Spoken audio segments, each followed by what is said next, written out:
రాష్ట్ర ముఖ్యమంత్రి చంద్రబాబు నాయుడు గారు అనకాపల్లి జిల్లా పర్యటనకు వచ్చినటువంటి సందర్భాన్ని చూసాం. ఏదో స్వచ్ఛాంధ్ర స్వర్ణాంధ్ర అని ఒక కార్యక్రమాన్ని పెట్టి వారి ఈవెంట్ మేనేజ్మెంట్ని గడిచినటువంటి 2.5 సంవత్సరాలుగా చూస్తూ ఉన్నాం. అదే సహజంగా గ్రామీణ ప్రాంతాలకు వచ్చినప్పుడు, మరి ముఖ్యంగా వ్యవసాయ ఆధారిత ప్రాంతాలకి, అటువంటి జిల్లాలకి, అటువంటి నియోజకవర్గాలకి వచ్చినప్పుడు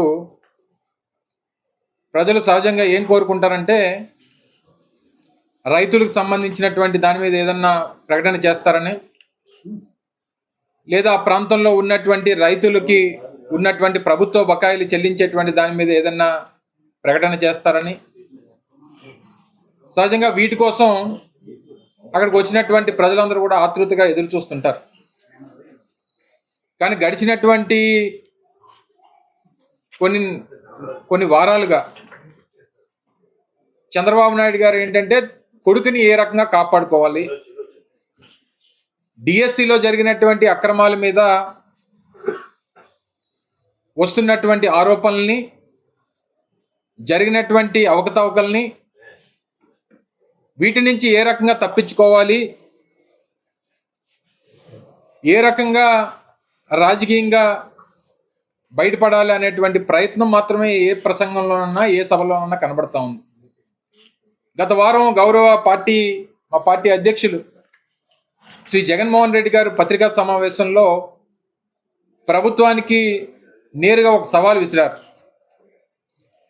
మా హయాంలో జరిగినటువంటి ఏపీపీఎస్సీలో జరిగినటువంటి దానిలో మీరు చేస్తున్నటువంటి ఆరోపణల మీద, ఇప్పుడు మేము ఇప్పుడు పరీక్ష రాసినటువంటి లక్షలాది మంది డిఎస్సి పరీక్షలకు అటెండ్ అయినటువంటి యువత,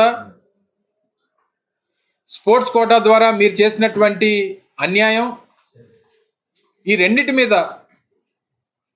మీరు సిబిఐ ఎంక్వైరీ వేయండి,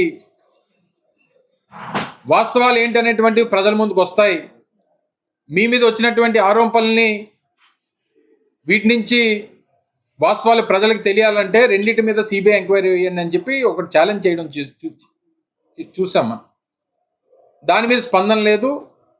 అదే రకంగా శాసనమండలిలో మా గౌరవ పార్టీ శాసనమండలి సభ్యులు, గౌరవ ప్రతిపక్ష నాయకులు బొత్స సత్యనారాయణ గారు కానీ మిగిలినటువంటి సభ్యులు వేసినటువంటి ప్రశ్నలకు సమాధానం చెప్పేటువంటి దాన్ని కూడా సాహసం చేయలేదు. వీటన్నిటికీ వారికి అవకాశం ఎక్కడ దొరుకుతుందంటే ఇటువంటి ప్రజాధనంతో పెట్టేటువంటి ఈ సభల్లో తన కొడుకుని ఏ రకంగా కాపాడుకోవాలనేటువంటి ప్రయత్నం కనబడతా ఉంది.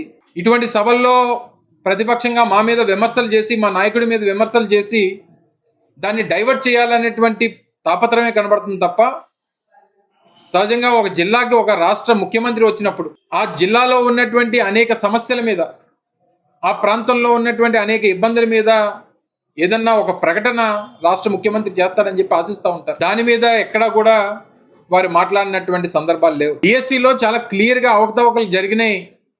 స్పోర్ట్స్ కోటాలో దాదాపు 372 మందికి నేరుగా ఉద్యోగాలు ఇచ్చేశారు. ఒక్కొక్క ఉద్యోగానికి దాదాపు 14 లక్షల రూపాయలు చొప్పున బేరసారాలు జరిగినట్టు ఆడియో వీడియో క్లిప్పింగ్లు దొరికినా ఎందుకు ప్రభుత్వం సిబిఐ ఎంక్వైరీ వేయడానికి వెనకడుగు వేస్తా ఉంది? దీన్ని ప్రభుత్వం ఎందుకు సిబిఐకి లేఖ రాయడానికి వెనకడుగు వేస్తా ఉంది అంటే దానికి సమాధానం చెప్పరు.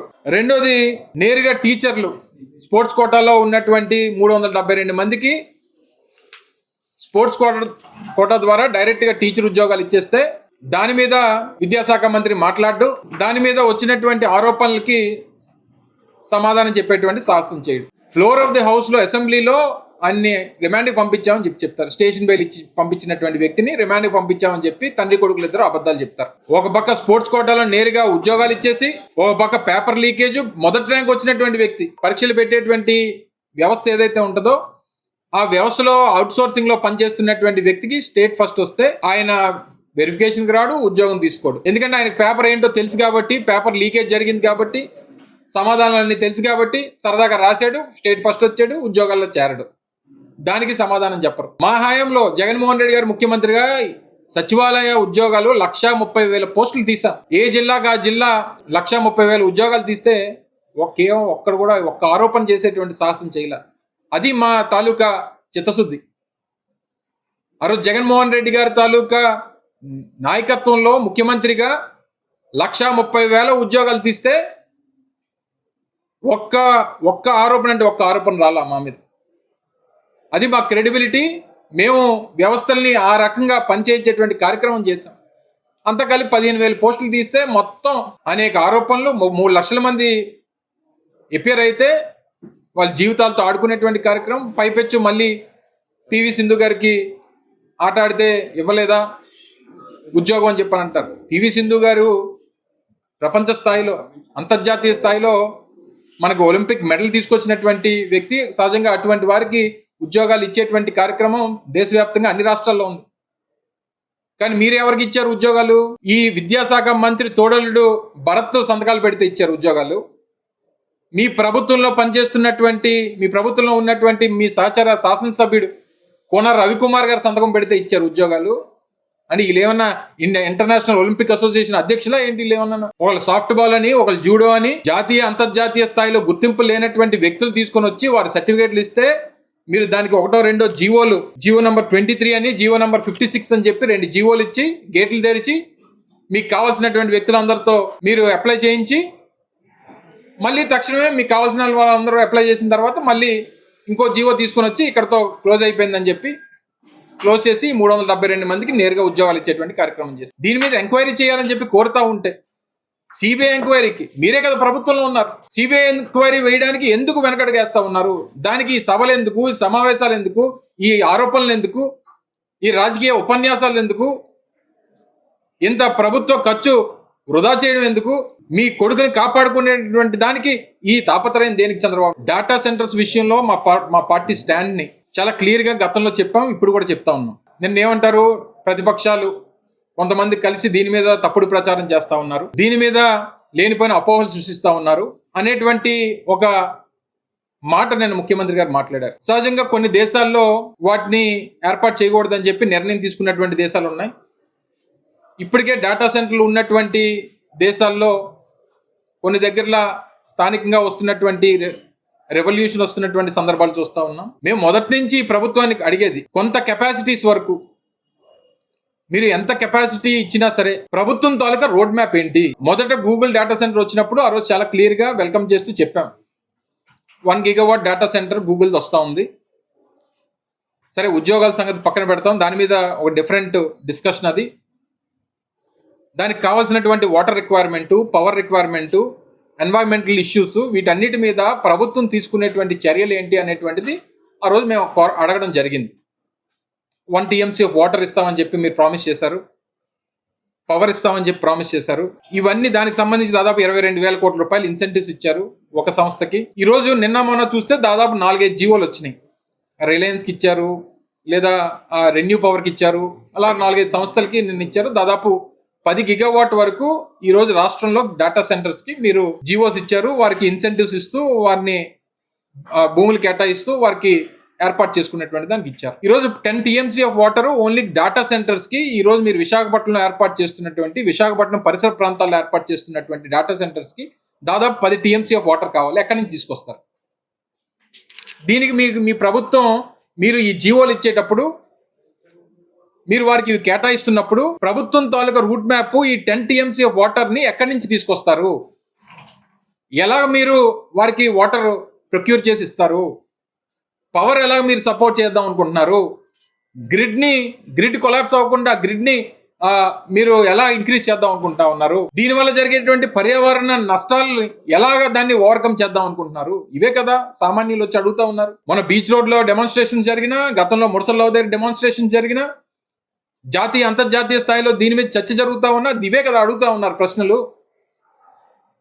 నిన్న ముఖ్యమంత్రి గారు అంటారు విశాఖపట్నంలో బోర్లన్నీ ఎండిపోయి అది డేటా సెంటర్స్ వల్ల ఎండిపోయాయి అని చెప్పి ఎవరు చేశారు తప్పుడు ప్రచారం? ఎవరు అనలేదే, ఆ మాట ఎవరు అనలేదే. కరువు, చంద్రబాబు నాయుడు గారు కవలపిల్ల అనేటువంటి నానుడు 95 నుంచి ఉంది కదా. తమరి దయ వల్ల ఈరోజు విశాఖపట్నంలో ఉన్నటువంటి అన్ని రిజర్వాయర్లు ఎండిపోయినాయి.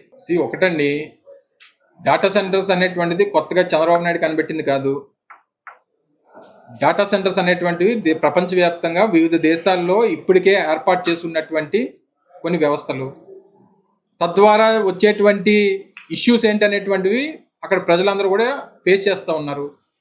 ఆ ఫేస్ చేస్తున్నటువంటి ఇష్యూస్ ఇక్కడ కూడా వస్తాయనేటువంటిది వారు భావించి రోడ్ల మీదకి వచ్చారు.